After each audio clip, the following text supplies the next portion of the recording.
Você piscou. E o Flamengo calou a Europa. Sim, meu amigo. Num torneio onde quase sempre quem dá as cartas vem do velho continente, o rubro-negro fez o que parecia improvável. Classificou-se no Mundial de Clubes da FIFA, deixando para trás um Chelsea milionário e arrancando um empate estratégico contra o LAFC, dos Estados Unidos. Mas não foi só o resultado que chamou a atenção. Foi a maneira, foi a postura, foi a personalidade. E foi justamente isso que levou uma lenda a se pronunciar. Estamos falando de Thierry Henry, o francês, o ídolo do Arsenal, campeão do mundo em 98, um dos maiores atacantes que o planeta já viu e que hoje, como comentarista, não tem medo de falar o que pensa. E quando ele fala, o mundo do futebol para escutar. Só que dessa vez, o comentário dele não veio cheio de ironia ou superioridade. Pelo contrário, veio com um tom que ninguém esperava: respeito. E mais que isso, veio com um alerta para os gigantes europeus. Mas antes de te contar exatamente o que o Henry falou, e você vai querer saber, vamos te levar pela jornada. Vamos lembrar como o Flamengo chegou até aqui. Vamos te mostrar o que realmente aconteceu nesse Mundial que já entrou para a história do futebol sul-americano. Porque essa não é apenas uma classificação, é um marco, é um recado. E talvez, só talvez, seja o começo de uma nova ordem no futebol internacional. Eles chegaram desacreditados. Não era só o peso da camisa rubro-negra que estava em jogo, era o peso da desconfiança. A velha cantilena de que time sul-americano não compete com o europeu, de que a diferença de investimento é abissal, de que é impossível bater de frente com um clube da Premier League. Pois bem, o Flamengo escutou tudo isso e respondeu da única maneira possível, jogando bola. O mundo inteiro esperava um atropelo inglês.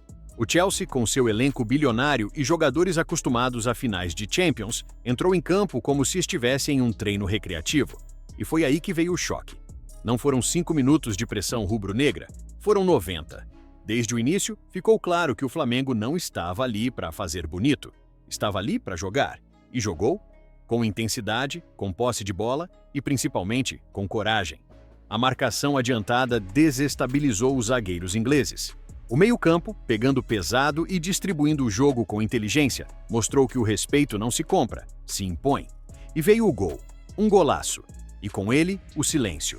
Silêncio na torcida inglesa, silêncio nos estúdios britânicos, silêncio até nos comentaristas, que minutos antes estavam cravando goleada. Um dos principais jornais da Inglaterra, o Daily Football, resumiu a noite em uma manchete curta e seca. Flamengo não jogou como sul-americano, jogou como europeu. E o mais engraçado, enquanto o Chelsea tentava, sem sucesso, encontrar espaços, o Flamengo parecia cada vez mais à vontade. A bola rodava, o tempo passava e o desespero batia nos azuis de Londres. No apito final, 1-0. Simples, só no placar. Porque o impacto foi gigante. O ex-zagueiro Rio Ferdinand, comentando na BT Sport, foi direto. Eles jogaram como se fosse final de Champions. O Chelsea entrou achando que era passeio, pagaram caro. E pagaram mesmo. Depois da vitória sobre o Chelsea, o segundo desafio parecia mais tranquilo. Mas o Flamengo sabia, esse era o tipo de jogo perigoso. O LAFC, campeão da CONCACAF, não tinha a mesma tradição, mas tinha organização, preparo físico e sede de fazer história. Só que o Flamengo foi inteligente, jogou com o regulamento embaixo do braço, não se lançou de forma irresponsável, soube administrar a partida, controlou a posse e, mesmo sem brilho, fez o que precisava fazer. Não perder. O 1-1 final não empolgou a crítica, mas foi o suficiente para garantir a vaga. E mais, mostrou um time maduro, um time que sabe quando atacar e quando controlar. Algo que a Europa não está acostumada a ver nos sul-americanos. O Marca, da Espanha, soltou uma resenha surpreendente. O Flamengo não joga mais como um azarão. Joga como quem entende o cenário, o palco e o momento.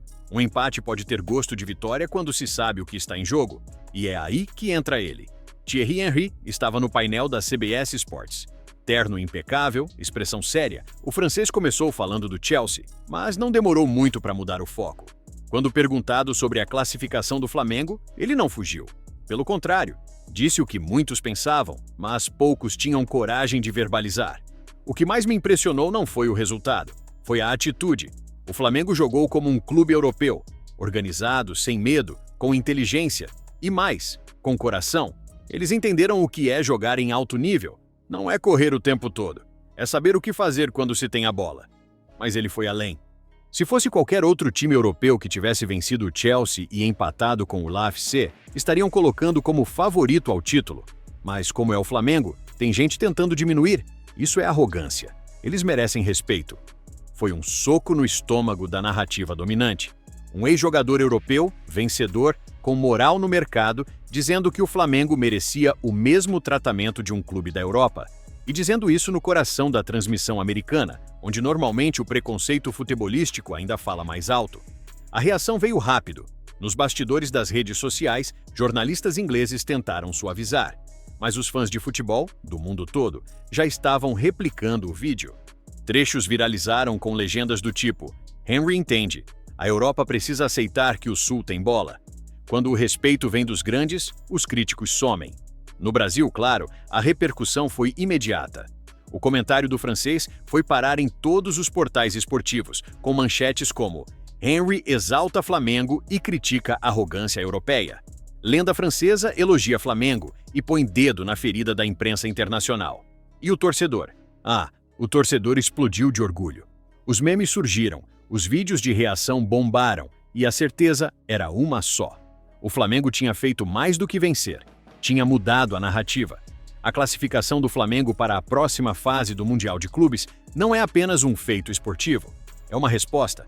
Uma resposta para quem ainda vive preso ao mito da superioridade europeia. Uma resposta para quem diz que futebol sul-americano é correria e desorganização. Uma resposta para quem olha de cima e finge não ver o que está acontecendo. Porque, sejamos sinceros, o Flamengo não foi ao Mundial só para competir. Foi para incomodar, para bagunçar a lógica, para mostrar que, quando se tem camisa, torcida e coragem, dá para encarar qualquer gigante. Mesmo com a diferença de orçamento, mesmo com a diferença de estrutura, mesmo com a diferença de tratamento da imprensa. E quando um cara como Thierry Henry, um dos maiores da história, vira e diz em rede internacional que o Flamengo merecia ser tratado como um clube europeu.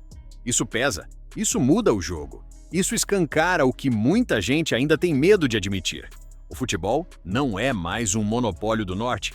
O comentário do Henry foi mais do que um elogio. Foi um gesto político. Foi um tapa na cara de quem menospreza o futebol sul-americano, achando que camisa pesada e história não contam mais. Contam sim. E o Flamengo está aí para provar. O que vem pela frente? Ninguém sabe. O Mundial ainda não acabou. Mas uma coisa é certa. O time já fez história. Já deixou sua marca. Já calou muita gente. E quem sabe, ainda não terminou o serviço. Então, agora eu jogo a bola para você. Você concorda com o que o Henry falou? O Flamengo jogou como europeu ou jogou como Flamengo? E isso já basta? Acha que os clubes sul-americanos podem sonhar com esse título ou a diferença ainda é grande demais? Comenta aqui embaixo. A gente vai fixar o melhor comentário. Valeu e que Deus te abençoe!